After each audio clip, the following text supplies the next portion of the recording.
ایک آدمی روزانہ ایک گھنے جنگل سے گزرتا تھا۔ وہ کافی بہادر تھا۔ ایک رات اس کا والد شدید بیمار ہو گیا تھا۔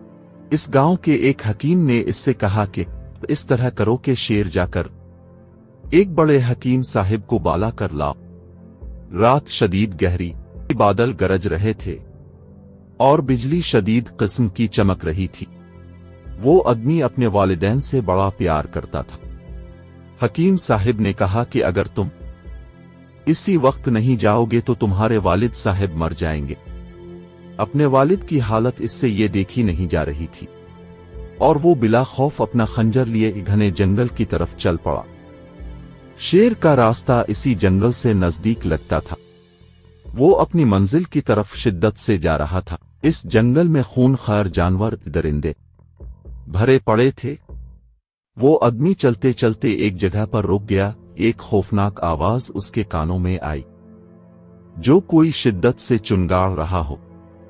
اس نے بڑا احتیاط کے ساتھ اپنا خنجر نکالا جو اس کے والد صاحب نے بنایا تھا۔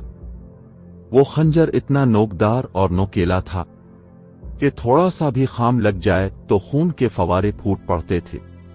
چنگھاڑنے کی آواز اس کے عین قریب آ پہنچی تھی۔ جب اس نے پیچھے موڑ کر دیکھا کہ ایک بہت بڑا اور خوفناک درندہ اس کے سامنے تھا۔ وہ خون خوار درندہ اتنا خوفناک تھا جسے اگر عام انسان دیکھ لے تو خوف کے مارے بے ہوش ہو جائے گا۔ آدمی نے اپنا خنجر نکالا اور اس خونی درندے پر وار کرنے کے لیے دوڑا۔ وہ خونی درندہ بڑا چالاک تھا۔ وہ پھرتی کے ساتھ وہاں سے ہٹ گیا۔ درندے نے اپنے نوکیلے چمبوں سے اس پر حملہ کیا۔ اس کے بڑے بڑے ناخن اور دانت اتنے بڑے تھے کہ سیکنڈوں میں کسی کو چیر پھاڑ دیں۔ اس آدمی نے عین اس کے سر کے قریب وار کیا جس سے وہ زخمی ہو گیا۔ وہ بہادر آدمی وہاں سے چل پڑا، لیکن خون خوار درندے بھی اور بہت سارے ابھی بھی اسی جنگل میں موجود تھے۔ وہ اپنے باپ کی حالت کو اپنے ذہن میں رکھتے ہوئے اپنی منزل کی جانب گامزن تھا۔ چلتے چلتے اسے راستے میں رات ہو گئی۔ تھکاوٹ سے وہ آرام کرنے کے لیے ایک جگہ سو گیا۔ تھوڑی دیر ہی وہ سویا تھا کہ اس سے ایک پھر آواز سنائی دی، جیسے کوئی سخت چیز جھاڑیوں کو چیر پھاڑ کر آ رہی ہو۔ اس کی اس آواز سے آنکھ کھل گئی۔ وہ جلدی سے اٹھا اور اپنا وہی خنجر پھر نکالا اور آدیر الفادیر دیکھنے لگا، لیکن اسے کوئی چیز نظر نہیں آ رہی تھی۔ اس نے سمجھا کہ شاید یہ میرا وہم ہے۔ جیسے ہی اس نے سونے کے لیے سر اپنا زمین پر رکھا تو ایک بہت بڑا جانور جس کے نوکدار دانت، ڈرونی شکل اور دم پر بال ہی بال، وہ ڈرونی شکل والا جانور اس پر حملہ آور ہوا۔ اس بار اس جانور کا پنجہ اس کے بازو پر لگ جاتا ہے۔ اس آدمی کے بازو سے خون نکلنا شروع ہو جاتا ہے، جس سے اس کی حالت کمزور ہوتی جا رہی ہوتی ہے، لیکن وہ آدمی ہمت نہیں ہارتا۔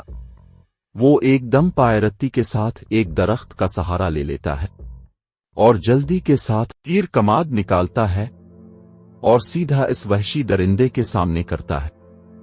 وہ تیر سیدھا اس کے حلق میں جا لگتا ہے، جس سے وہ درندہ گر پڑتا ہے۔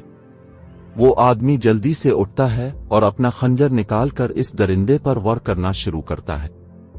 اس درندے کو مارنے کے بعد وہ اپنی منزل کی طرف چل پڑتا ہے۔ اس بار وہ اپنے گھوڑے کو تیزی کے ساتھ دوڑاتا ہے۔ گھوڑا اپنی پوری رفتار کے ساتھ بھاگا جا رہا ہوتا ہے اور بھی خوفناک جانوروں کی آوازیں اس کے کانوں میں آ رہی ہوتی ہیں۔ وہ ان سب آوازوں کو نظر انداز کیے اپنی منزل کی طرف چلا جا رہا ہوتا ہے۔ اس کو جتنا جلدی تھا شہر پہنچنا تھا۔ وہ بہادر آدمی بالاخر اپنی منزل کے قریب پہنچ جاتا ہے۔